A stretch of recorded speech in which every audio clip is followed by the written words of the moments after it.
Welcome, welcome, welcome. Kicking It with Coach K podcast. This is episode 28. I am here with Frank from Friday Night Victors. Frank, we're going to get to talk to you here in a minute, get your story, and get your thoughts on some things, my man. But I appreciate you joining the show today and sharing some of your knowledge and your background with us, man, and just some of your thoughts on the game and where things are at in Monroe County and some other different subjects that I think are just important for us to talk about. Just as people with a voice, right? You've been on a lot of podcasts. People read Friday Night Victors. They read what you write. People listen to this show. So I think we have a decent combination here of people to have some great conversation today about some stuff. So looking forward to it, my man. We're going to jump in just a second. This show is brought to you by Brain Jerk Entertainment, Kennedy Health and Wellness. Welcome to the Brain Jerk era. These guys right now are thriving as far as the podcast content goes. If you guys didn't know, this podcast network is incredible. They have something every day of the week on as far as shows go. And they got something for everybody. If you're a wrestling fan, sports fan, if you just want to talk about mental health and talk about your thoughts in the morning, if you want to talk about pillars in the community and listen to them talk, different business owners, like they just have something for everybody to listen to. And I'm telling you guys, it's growing. It's becoming, how do I say this? The everything's growing with it and developing. So it's just becoming a better product overall. Every time I feel like we put on a show, it gets better. Every time I watch another show, I feel like it's just getting better. So make sure you guys tune in. You can find these guys on Facebook Live and YouTube, right? You're obviously tuned in on Facebook or YouTube right now, but that's where you can find all of their shows. And again, Monday through the Sunday, you can find something on this channel. Kennedy Health Wellness is your one-stop shop for everything body care to candles. My wife is actually getting ready to stock Crepes Apple Barn with all of our fall stuff, so we're excited for that. So again, shout out to her. I got to give her love on the show, but she does a great job with that stuff. Our fall stuff just hit our website actually about a week ago. So if you're somebody who's into the pumpkin and the apple and all that stuff, we have already rolled it out and we are rocking and rolling as far as fall goes. Once I get in the football mood, man, it's over. I'm like, you know what? I seen a leaf fall and we're playing football outside. It's fall. You know, you got that right. Week one is here. It's here, man. I'm pumped. So make sure you guys check out KennedyHealthWellness.com. We're going to give a shout out to several sponsors of this show. These guys not just only sponsor this show, but they do something for whether it's our schools in the community, our football programs.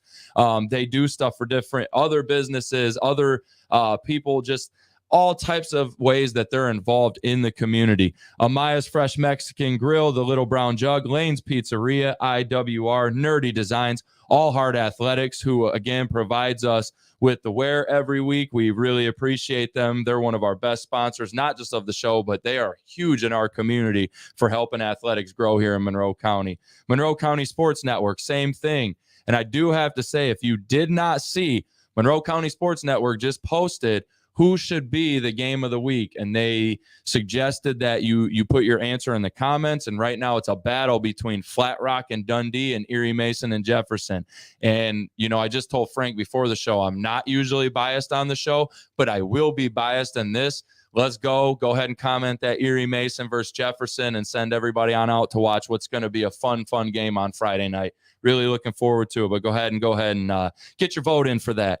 1817 CrossFit, Big Back Prep, Back Road Baggers, and our newest sponsor, Jazzy Steak Burgers. So we appreciate them joining as a show sponsor.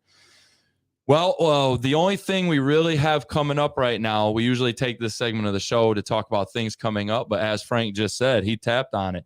Week one is here. Football is here. That's what's coming up. We have no camps. Camp season's over. All that stuff is done. Flag football is done. We are on officially to nothing more than football. And of course, I do have to give some love to the volleyball student athletes also that start their season coming up as well. So shout out to all the football and volleyball student athletes in Monroe County. Have a safe, healthy, and great season, and let's get it rocking this week. Our quote of the day: if what you did yesterday seems big, you haven't done anything today. That's by Lou Holtz. We try to tie our quote into whoever's on the show. So with what you're doing with Friday Night Victors, you just told me before the show you're going in almost to a decade now of officiating. That's growth, right? That's doing something for the community. It's impact. Friday Night Victors seems to grow every year with what you guys are doing there. So felt like that was a fitting quote today to have for you on our show, sir. Oh, absolutely. And we, before we jump in and ask you some questions, we always do a read of the week. Our read of the week this week is Doing the Impossible by Patrick Bet-David. It's like one of those 25 ways to do something, but this is 25 ways to defy the odds and do the impossible. So that's a great read. A lot of you guys know I listen and I post PBD a lot. Big inspiration of mine personally, but his books are phenomenal. So make sure you check it out. Frank, we always start the show with just a simple question. Just tell us a little bit about yourself and your journey. Oh, man, where do I begin? I mean, I think it was in 2015, since it's officiating season. That's when I got into officiating football. I just wanted to do it as the opportunity to make a little money on the side. But since I've kind of been doing it, I realized I'm not in it for money now. I'm in it so kids can play and have a memorable experience. That is actually a direct quote from one of my baseball assigners, former assigner Dan Jeffrey Sr., and that's really why I'm in it, because we always hear about how there's a shortage of officials, and whether it be guys are just hanging it up because they've done it for so long, or guys get tired of abuse from parents and other coaches. I mean, the coaches around here are pretty cool, but it's the parents that sometimes get on people's nerves. So, I mean, really, you got to be able to just power through it, push through it, and always dedicate yourself to getting better. I mean, as for me, in my years of doing it, I've gone to clinics the last few years in Kalamazoo. Todd Gooding, who's an assigner out in the west side of the state, puts on the KOA clinic, Kalamazoo Officials Association. I've heard from college officials there, learned how to improve my craft. I've learned how to deal with coaches a lot better. I mean, that's helped me grow. I mean, my last few years, I've been working varsity football, and I've been on a crew since 2021. And obviously, this season, I'm looking forward to possibly going further in the postseason as well. Okay, that's big time for sure. And so this is something you said started as just a quick money gig, want to be around a little football, make a little change, and then you saw the impact. One thing I do want to ask about what you kind of just said there is, like, when did this start happening? So I guess what I'm asking is, when I first started coaching almost 8 years ago now, 7-8 years ago now, it seemed like there was referee issues, but it wasn't as prominent as it is today. So, like, when did this fast kind of fall of like needing officials? Like, is this and why? Like, do you think this is just something with the times? Like, people are just harder to deal with today, or do you think, like, I know you mentioned a few things there, but it seems like it was something that's sudden, or am I wrong on that? I could be wrong on that. Well, I think it's been around for a while, but it's just gotten a lot more and more prevalent. I think with the age of social media, I mean, you see people post stuff on Facebook or on Twitter or Instagram, of officials getting yelled at by parents or abuse happening. And sadly, there's a lot of times where it just goes way over the line. I mean, I haven't seen too much of it around this area, thankfully, and we hope it doesn't happen. Right. But I mean, there's times it does. And I think people do need to realize, look, us officials, we're human. We're not deities. We're going to make mistakes out there. And we might miss something, but you know what?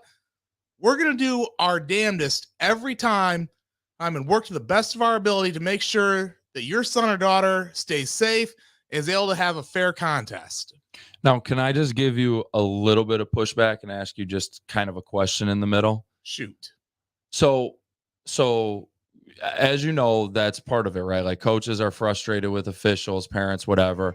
I guess my pushback would be, like, we all have to be held accountable to do our jobs, right?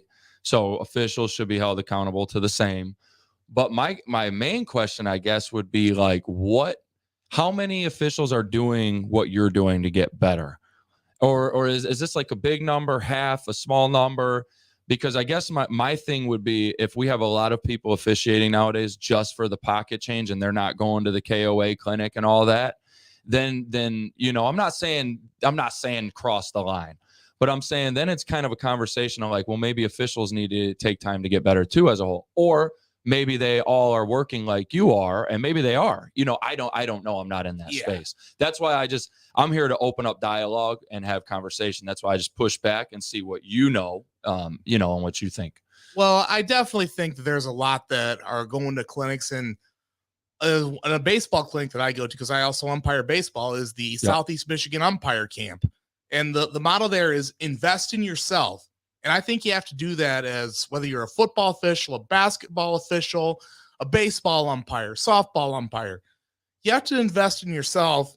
I mean, you may have been doing this for well over 20 years. I've been at these clinics and there are 30, 40-year guys who are still there because they want to get better. Because if you've ever done a game and you think you've been absolutely perfect, you may as well just hang up your whistle and your gear because you've already reached the mountaintop. Because it's like football. It's like anything. You can't stop climbing. You can't. Or, you don't have a sharp eye for the game. You don't know the rule book as well. You may let something slip that you didn't know, them different things. But I guess, so how many people do you think do you think it's a big percentage? Like, give me a percentage, 50, 60, 80? Ooh.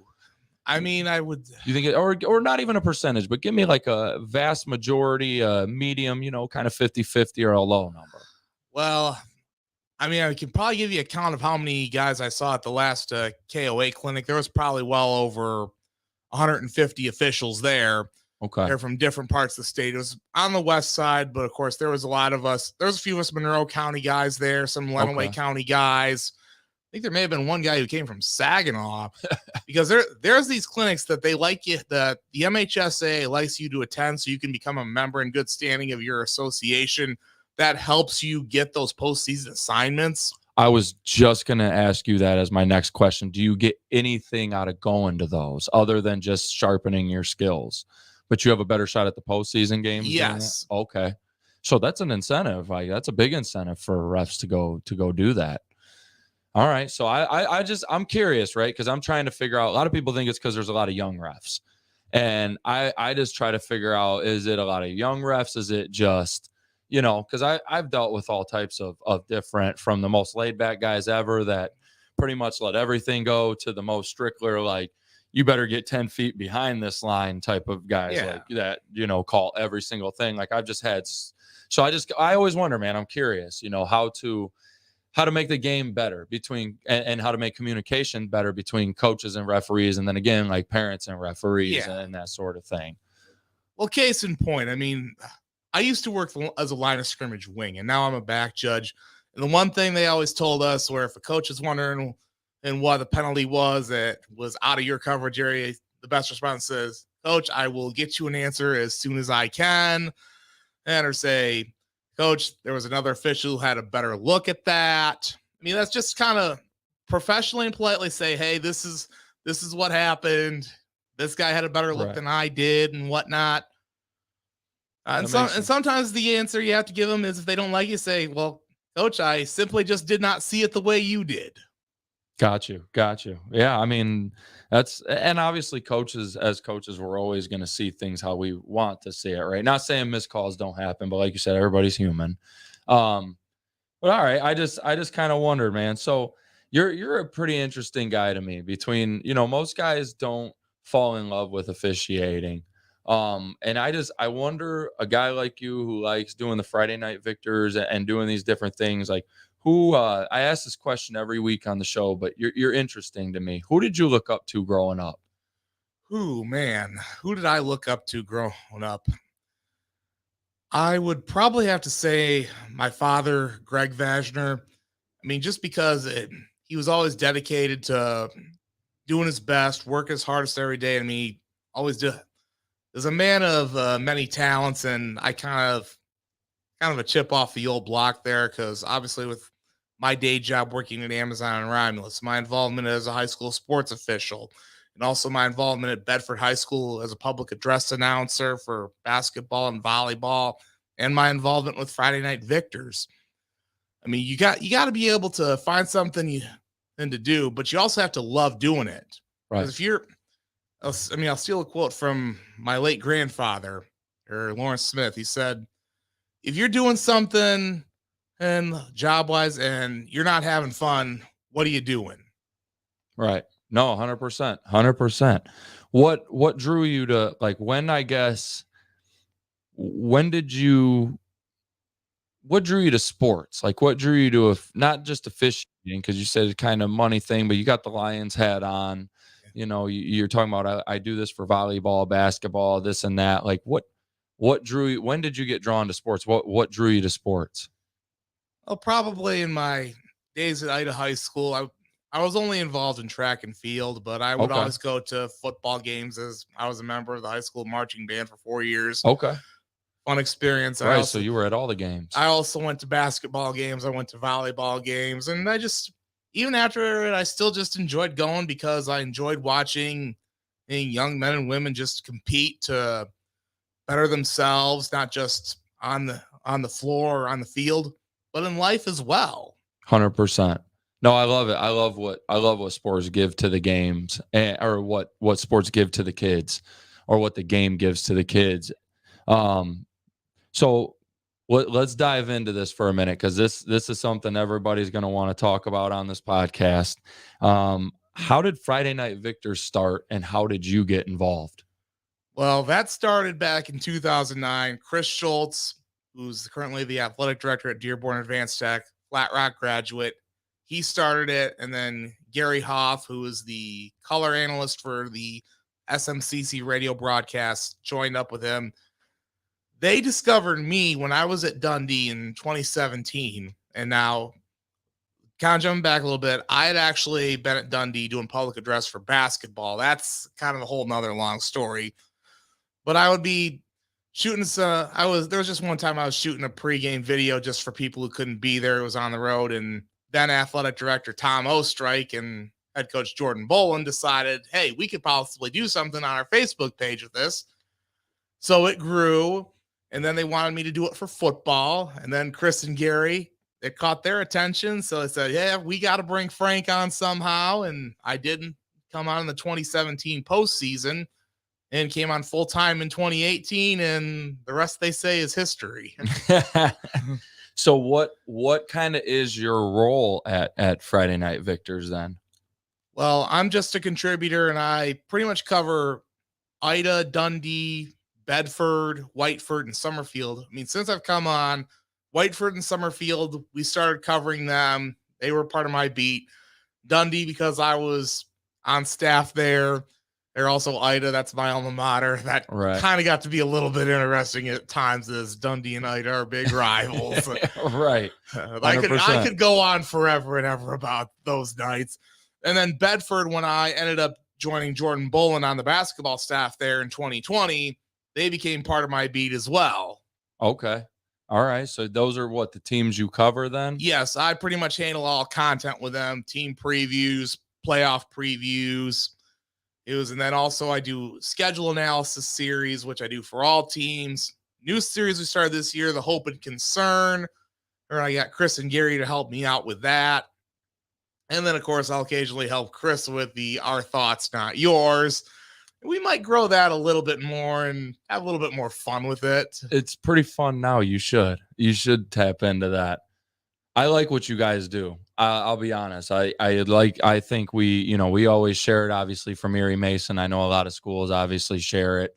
But I think you guys do a great job at just covering football around here. We need people like Monroe County Sports Network, like you guys, like this podcast, to shine light on student athletes. I love it, man. I every time, and obviously I coach at Erie, so every time I read an article, I'm obviously looking for, our guys in there, our names in the, watch list and whatnot. But it is really cool for the whole county in general, man, just to have that, just to be able for all these schools to go find their, parents to be able to go find their son's name on there, and families be able to go. It's super cool, man. It's exciting.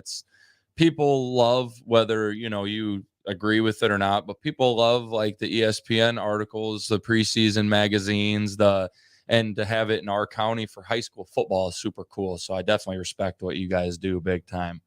And, I will say you guys have just shown us a fair share of love this year. So, especially a couple of the guys on our squad. So along with a lot of the guys in our county, which we're going to talk about here in a few, just kind of your thoughts as we have somebody from FNV on here tonight or today that we can actually kind of talk about football in Monroe County in general. So we're going to get to that. But if you could, give us a little bit, if you could, what's next? Is there anything that you can tell us that's coming next for Friday Night Victors, or what's next for yourself?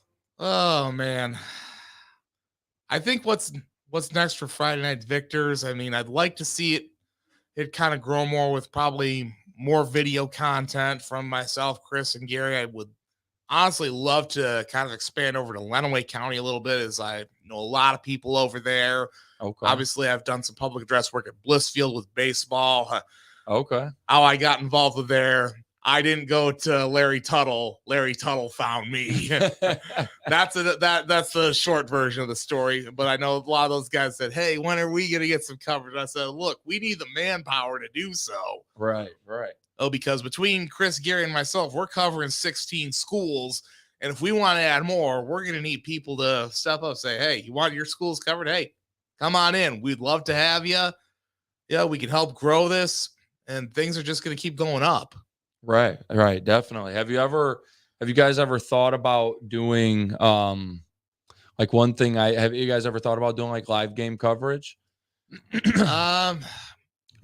kind of like MCSN's trying to do, but like, and I'm just one of them guys. I'm like, well, they could be at one game. You guys could be at the second key matchup in the county. And then, or, cause there's always going to be a couple games every week that you look at pretty evenly that you go, damn, those are good games. But, and I thought that might be something in the future that would be pretty cool. Just throwing it out there on the table. Oh yeah. I mean, that'd be something that'd be nice to do. The thing is, we just need the manpower in order to do so. Because, like I said, Chris is an athletic director or at Advanced Tech, and he's probably gonna have to be there. Gary is busy on the radio for the SMCC broadcasts on 98.3 Nash Icon. I'm an official, so we're all pretty much tied down on Friday nights. Busy, right? That makes sense. No, that makes sense for sure. But I mean, if we can get the manpower in, then I can't wait to see where it goes. Have you guys, and I do believe it'll keep growing. Have you guys had people want to join and you just haven't found the right fit, or is this just something you're good where you're at right now? You're growing it and you're just going to kind of wait to pull that trigger type of deal? I think there's probably been some ideas thrown around about getting people in or not. Well, but that's really up to Chris and Gary to decide. Right. 100% get that for sure. That's amazing though. I love that. And then again, so what's next for you? You said your 9th season. So just out of curiosity, and I don't know if you're even allowed to say this or not, but do you know what games you have already? I already do know what I have. I've got my schedule all in front of me right now. I can't tell you on air where I'm going. Got you. Can you tell me this? Assuming all Monroe County? Is that what there are Monroe County games? I do have one up. I do have one up in Wayne County, a couple in Washtenaw County, a couple in Lenawee County. Okay. So you got a few a little bit. So we get around. So can you tell me this? And you can just say no if not to any of these, but do you ref all 9 weeks then? You got a game all 9 weeks? The only week, I do. But I mean, the only week I don't have any varsity action is week 6. And that is because my best friend is getting married and his wedding rehearsal is that night. So my best friend, Kent Goldsmith, he's getting married. I'm in his wedding. So I got to be at rehearsal that night. So unfortunately I have to miss out. That makes sense. So you'll be missing that week, but all right, man. Okay. And then you said you can't. So we can't say who you're reffing. That must be a rule then, I take it. Well, plus I don't really want that kind of attention at games. Got you. No, that makes sense. No, that definitely makes sense. So what do you find, just out of curiosity in my mind, what do you find more challenging to officiate, baseball or football? This is something I thought of earlier, and I'm like, them are two completely different sports, watching two completely different things. I'll be completely honest with you. I think both present their challenges equally, because football, I mean, just it moves a lot more. There's a lot more action, and you got to watch out for, and it really depends where you're at. But at the same time, you pretty much know who you're rolling with if you're on a crew on Friday nights. Because I mean, my crew, I've been with them for 3 years. We've had a couple different faces come in, but I mean, it's guys who I wouldn't want to be with anyone else on a Friday. That makes sense. I love that. So you got a good crew. I mean, baseball, it kind of varies who you work with. I mean, there might be a time or two where I work with some guys I've done football with, but there's only 2 of you out there in the game. It can vary. Sometimes you can get a quick moving game. Other times it it seems to drag on, where if you're doing sub varsity and you get inexperienced pitchers who seemingly can't hit the broadside of a barn. But thankfully there's time limits for that stuff. Right. So you can tell me this, though, because this is in your past. What's the best game you've ever seen, either seen or officiated even? Oh, man. Best game I've ever seen. Oh. In our county, not to interrupt you, but let's keep it. We like keeping things Monroe County, mostly Monroe County based. But I've got a lot I can pick from. Give me something good. I think it would have to be my second year at Dundee when I was on the mic. We were playing Ida, and I've said this many times. I'm going to say it here. Ida and Dundee in basketball is Monroe County's version of Duke in North Carolina. Ida Dundee basketball? Yes. I will die on that hill. Really? Because you have two schools, they're fierce rivals. I mean, off the court, some of those guys are friends with each other, but there is times where things can get pretty intense. Right. I mean, I can even harken back to the days when Nick Job, who's and Michael Hand and them. Yeah, and Mike Hand. I mean, they were going at each other. That was theater. Frank, I was just about to bring them guys up after I was listening to you and tell you back in the day when Mitch Tyra and Nick Job. Oh, yeah, man, them guys. That was a battle back then. A crazy, crazy good battle. Those were the teams in Monroe County back then. Yeah, like the teams. That to me is when the Ida Dundee rivalry was at its peak on the hardwood. But I mean, this is 2018, and Ida was kind of up and down. I think Jameson Webster was in his second year there, and we were kind of getting on a winning streak at Dundee. We had kind of gotten a little bit to a rough start because we had lost a player to an injury. Okay, but we were starting to get things rolling along. Ida comes in that night, packed gym, Friday night, and whole game, Ida's able to shoot the lights out, but they are just not able to defend with discipline. I mean, they're committing fouls left and right. They get a kid who picked up the 10th team foul, and then he says something that I won't repeat here. Here, he gets ejected. I've got Ida fans behind me. He going ballistic, and I'm worried that I'm going to get jumped. So I had to have Ryan Schroeder, the principal, and Tom Ostrike, who's the ADs, come and sit behind. It's like, I'm a little bit worried that these Ida folk are going to jump me, even though a lot of them knew me, and they probably wouldn't have let anything bad happen to me. But getting back to the game, I think it was a point where we were just having a hard time getting over the hump, getting the lead. And then I think one moment that happened was Jake White, kid who was on our bench at the time, wasn't a good shooter, could defend, but he comes in, hits a big three-pointer, and then he's diving for a loose ball. And at the time, we had to have temporary speaker set up because the PA system was not working. So I had the mic hook up to that, also my computer to play music. He comes crashing into the speaker cart, and when I saw it happen, I'm like, oh no, I thought he was seriously hurt. He gets up like nothing happened. Man, a circus that night. Oh, but it didn't end there. We were down, I think it was 6 points less or 8 points, less than a minute to go. We get a bucket. We cut it to 4. Or they turn it over. Then they foul us. We hit one guy to the line. I think it was Ben Miller who hit 2 free throws. He was basically our best player that year. They turned it over again. They fouled Austin Miller, who was probably one of the quietest kids on the team. Didn't get to start until his senior year, but great attitude, great work ethic. Going to the line, hit 2 free throws to tie the game. Nothing but net. Oh, man. I mean, that was a big moment for him. Yeah, definitely. Definitely. Then, of course, Ida's got to put the ball back in. And then apparently the officials called a foul on them. Now, I didn't see what happened, but even Jordan Bullitt said it was kind of a ticky-tack foul.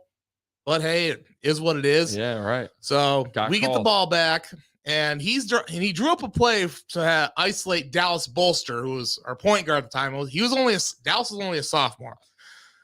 So we were just running ISO with him. And then I see him kick to the corner to Timmy Van, who's wide open. I see that shot go up. Buzzer sounds, nothing but net. Bang. Game over. The roof about came off the place. Memorable moments, man. Oh, yeah. And that was at Dundee? Yes, that was at Dundee. And that was one of the most intense. You said what year? That was in 2018. Okay, so that was after the new gym and all of that. So yeah, that place, they've had the new gym for several years now. Yeah. So that was recent. That's incredible though. That's awesome. That's man, high school, I will admit, I mean football too, but high school basketball has had some great games around here over the years, man. Great games. So Frank, before we continue on, we do have a couple more questions for you. We like to do a coach's corner every week. This is just something that's been on my mind all week, something I think about. We watched a couple videos as far as leadership at Erie Mason this week, and this came up as well. But our coach's corner point of the week is servant leadership is the most important for impact. So to do something for others before you do it for yourself, the reason I picked that, again, officials obviously do that. You take your time to write these articles so that Monroe County football is a little bit more exciting, because even being able just to read and comment and debate and, say, hey, I think my guy is going to win quarterback. I think my guy is, if you're a fan of Monroe County football or you got, ties to Monroe County, that stuff's a lot of fun. It's what makes sports fun, right? So that today is our coach's corner. So again, officials are definitely people who lead by servant leadership example, right? That's really honestly what they do. Coaches as well. If you're doing this for the right reasons as a coach, you're doing it for these guys. You're not doing it for wins and losses or money or anything crazy like that. You're doing it because you want to see these guys develop and see what they can be, right? So that was our coach's corner point of the day. So we're going to jump into local sports here. This is just, again, Friday night victors. Just kind of, I've read a lot of the articles and just something I want to get your thoughts on. Who other than Erie Mason, of course, has a chance at a deep playoff run or something special this year? You got any teams in mind in the county that you think? Because I'm just going to be honest too. I think we got a lot of pretty good teams in the county. Like I joked at the beginning with besides Erie Mason, but like I obviously believe in us and we got something, great over here, but I think we got a lot of good stuff going in the county. And so that's why and special, just to phrase it, special could mean you've done something you haven't done in a while, make a playoff or just, win. It could be win 3 games. Just who do you think this year has a chance to really have that kind of season? Well, I think first and foremost, you got to look at the defending Division 8 state champion, Whiteford, because they return a lot of their skill players. I mean, Todd Kickin took over for Jason Mensing.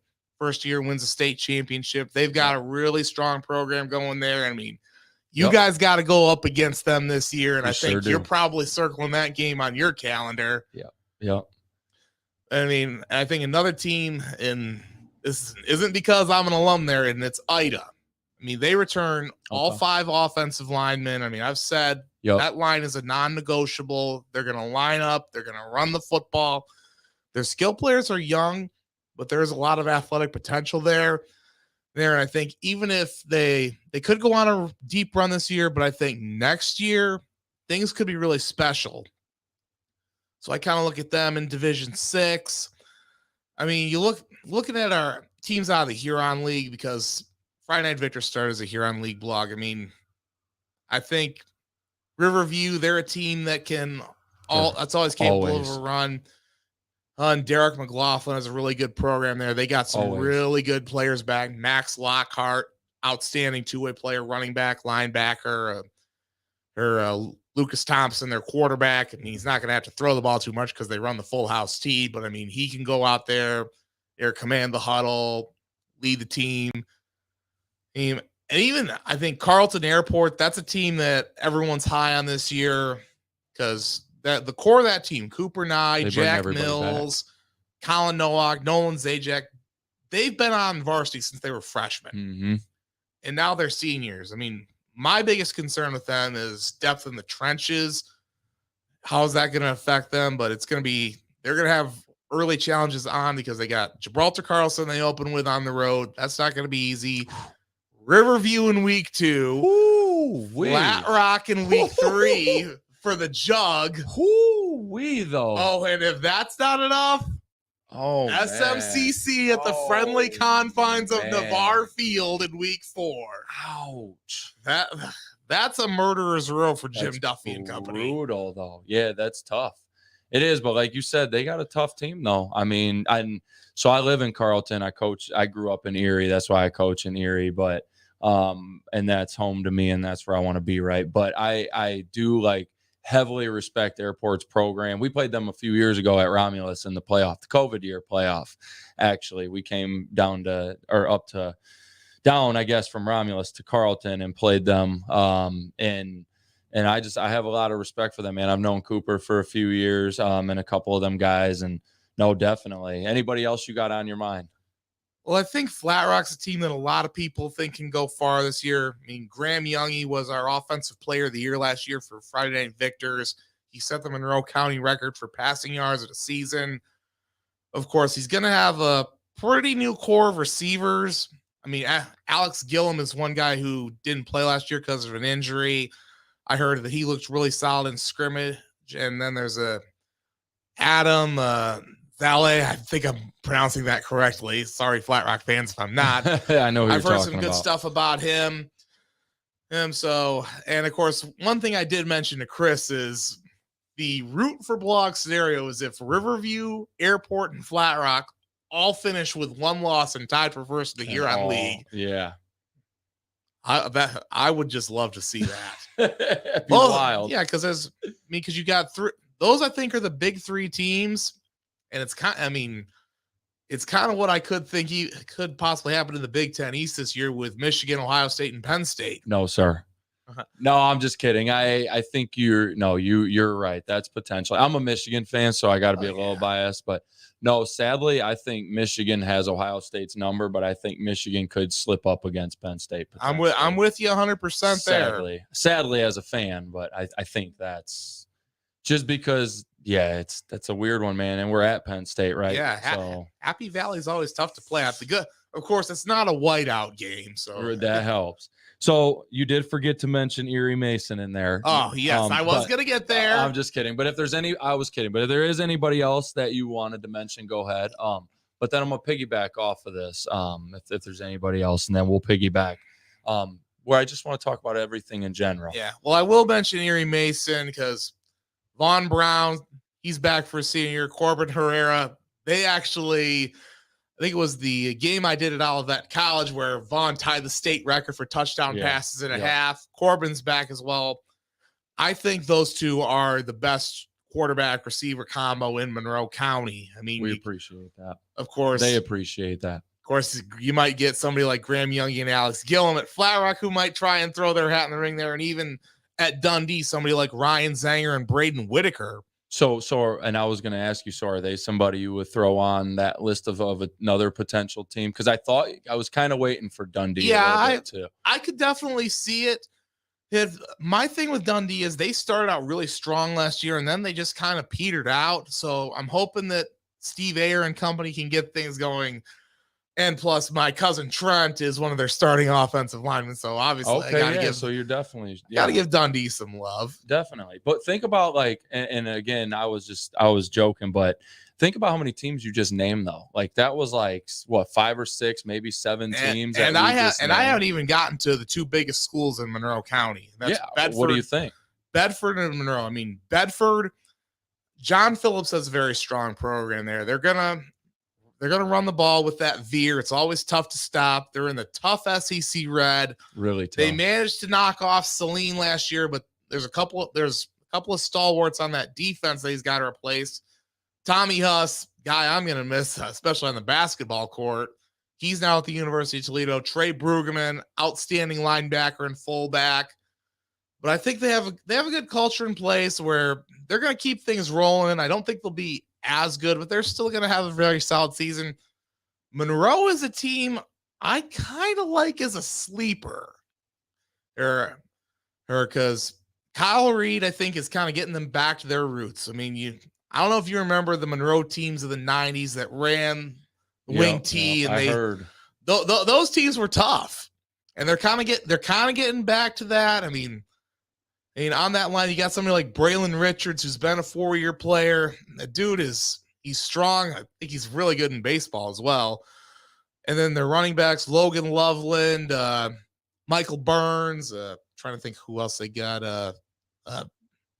Tegan Simmons. I mean, I think they're going to be a team that could possibly surprise. I don't think they're going to be able to knock off any of the big guns in the SEC, but I think they might surprise a middle tier team. I think they can possibly knock off Jackson in week 1. And I think if they beat the Ann Arbor schools in Lincoln, that'll get them to 5-4 and they'll have enough points to sneak in. Yeah, I won't give any I don't give predictions on anything. Obviously, being a coach in this area, I don't say anything about any teams. I respect it. Other than I respect every team in Monroe County, and I want to see them all do well, like we talked about before the show. I just want to win all my games on my schedule, right? So, and that's just competitive nature. That's who you should want to be. But I will say, I have a lot of respect for Coach Potter and that program. We seen them at a scrimmage the other day. A lot of respect for CC. All the teams you just named, man, I got a ton of respect for them teams and them coaches and them kids over there. With that being said, like, where do you think high school is in Monroe County right now? As far as, do you think it's better than it ever has been? Do you think it's kind of where it always is? Like, where do you think on a scale of just level of football, like, where are we in Monroe County right now? Because I feel like it's strong, but that's with everything you just said. I mean, there just seems to be a lot of going for us. But what do you think? I think it's gotten a lot stronger, mostly in the last decade. I mean, you've seen what SMCC's done, winning 2 state championships. Whiteford's won 2 state championships. Ida's gone on a Final Four run. And I mean, there's been other teams that have had good runs. I mean, Bedford's had very strong seasons here and there. Their airport's on the rise. Flat Rock has gone from being a doormat to being a team to be reckoned with. And I think high school football is probably, this last decade, is probably the best it's ever been in the county. Wow. That's pretty powerful statement, though. I actually agree, man. I just feel like it's everything you just said. All the teams you just named, all the players, all the coaches, it's growing. I said when I came home that I wanted to provide opportunities and do things to make Monroe County kind of catch. I know we don't have as many people or schools downriver, but I wanted us to have that same feeling just on our own smaller county. And I think we're starting, again, Friday Night Victor is a big part of that, but I think we're starting to get that vibe of like, yeah, football is for real here. And we got guys that can go to school too. And we got guys that can play ball, and we're going to have good Friday night games too. And I think that's incredible that somebody who's been officiating for a decade now, or almost a decade now, thinks that football's in a strong place like that. So I love to hear that, man. This kind of taps back into earlier, but how can we improve officiating in high school sports? I would say I'll just kind of harken back to what I said to earlier. Those who are current officials, they need to invest in themselves. I mean, go to an MHSAA clinic. You hear from guys who have worked in the college ranks or even in the professional ranks too. The Southeast Michigan umpire camp. Guy who I learned from there, Nick Lentz, number 59 in Major League Baseball. He's from, I think he lives in the Grand Rapids area. He's probably become one of the best in professional baseball. I mean, even at these football clinics, I've heard from Matt Austin, who's a former referee in the Southeastern Conference. I've heard from Ron Snodgrass, who's a referee in the Big Ten. Okay. I mean, this most recent one I went to, Mike Vandeveld, who is a referee in the Big 12. He worked the Rose Bowl. I mean, you get to hear from guys that have the experience of working these big games, and you kind of get to ask them questions afterwards and whatnot. And sometimes they tell you some interesting stories. Right. Do you pick their brain apart? I do remember asking Matt Austin, and this is because I have family in Louisiana, and they're LSU fans. He worked the Texas A&M LSU 7-0 game. I don't know if you remember that. That was a few years I do. ago. Like 74, 72 yeah, or something. It was.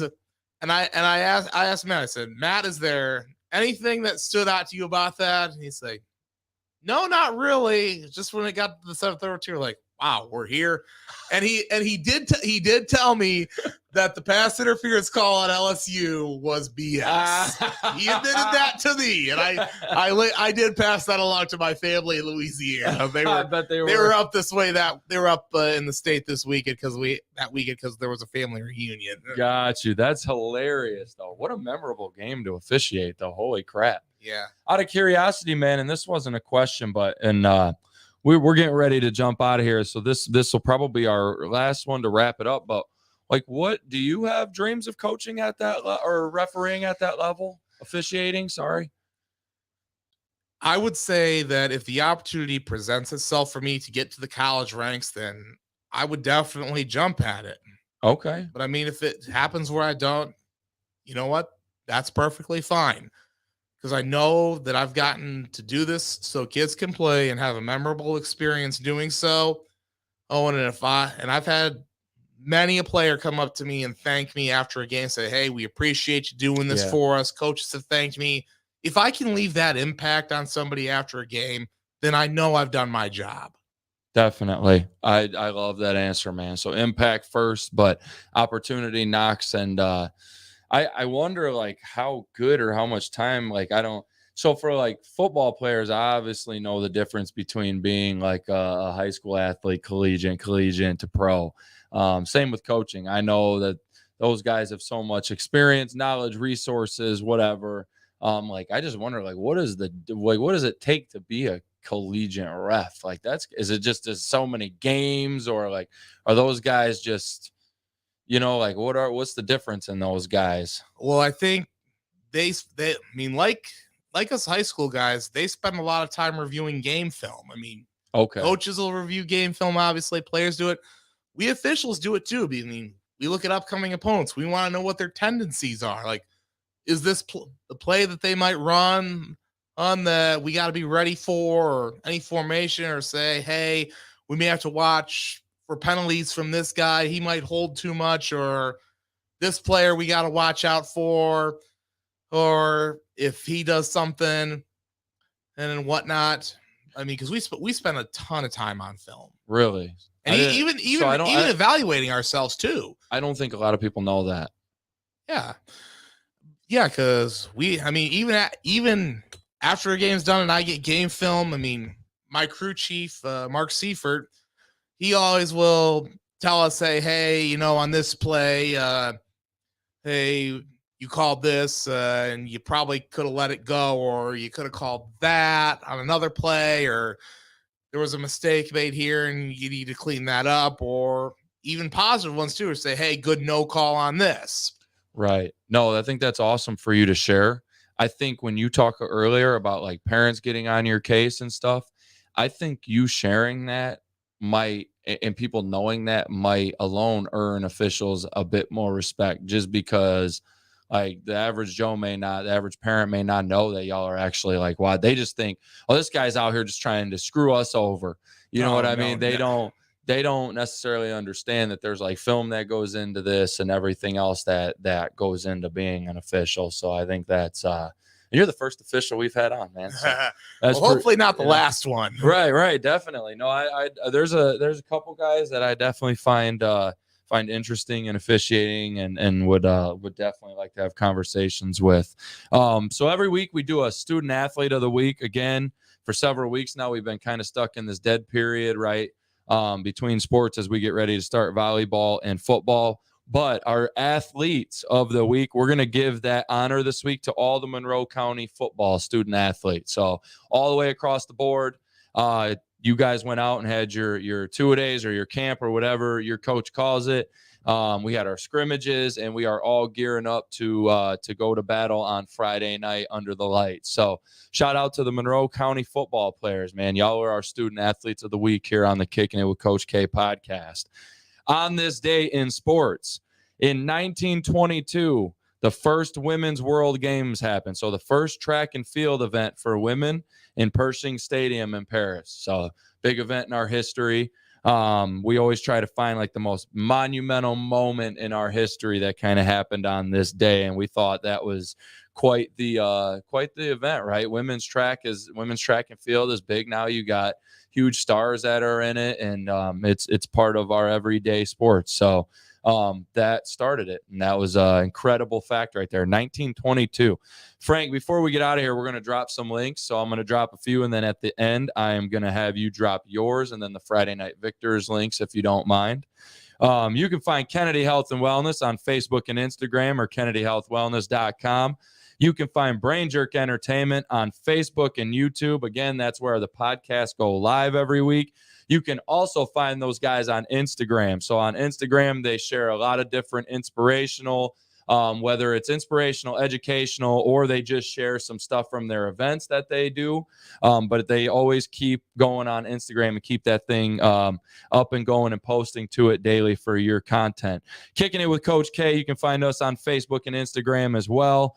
Coach K 1993 is my Instagram. And then Frank, where can we find you in Friday Night Victors? Well, you can find me on Facebook. I'm on Twitter, or X is now known as @Frank_Vajner. That's Frank_VAJCNER. Same handle for Instagram.